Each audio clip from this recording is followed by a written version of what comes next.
கிறிஸ்துவலை மிகவும் பெரியமானவர்களே, 13/5/2024 உங்களை சந்திப்பதில் மகிழ்ச்சி அடைகிறேன். வாருங்கள், ஒரு நிமிடம் நாம் ஜெபிப்போம்.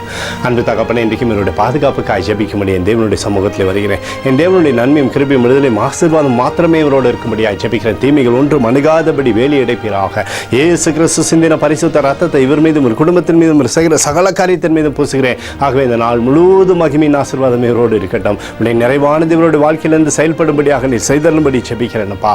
ஆசீர்வாதத்தை இவரோட பேரை நீங்கள் பெருமைப்படுத்துங்க தகப்பனே. ஆதியாகமம் 26:3 நான் உன்னோடு கூட இருந்து உன்னை ஆசீர்வதிப்பேன் என்று சொல்லி எழுதப்பட்டிருக்கூடிய வார்த்தையின்படி இவரை நீர் ஆசீர்வதித்து சகலத்திலுமே நன்மை கொடுங்க, பாதுகாத்து வழி நடத்துங்க.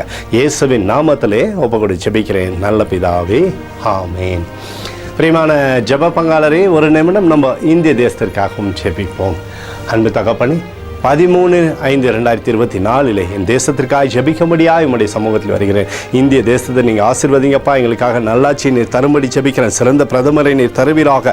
கிருபையானது தேசத்தின் மீது இறங்கட்டும். உடைய இரக்கத்தின் அபிஷேகம் தேசத்தின் மீது இறங்கட்டம்ப்பா. நன்மையினாலே தேசத்தை திருப்தியாக்குங்க. எங்களுக்காக அடித்து நொறுக்கப்பட்டிருக்கூடிய இயேசு கிறிஸ்துவ அவர் சிந்தின வெளியேறப்பட்ட ரத்தத்தை வைத்து ஒப்புக் கொடுப்போம். அத்தோடு இந்திய தேசத்தில் எழுப்புதலை தரும்படியாக ஜெபிக்கிறேன். எழுப்புதலை தருவீராக, எழுப்புதலை தருவீராக, எழுப்புதலை தருவீராக. எழுப்புதலை எங்கள் கண்கள் பார்க்கும்படி நீர் ஆசீர்வதிக்கும்படி ஜெபிக்கிறேன்.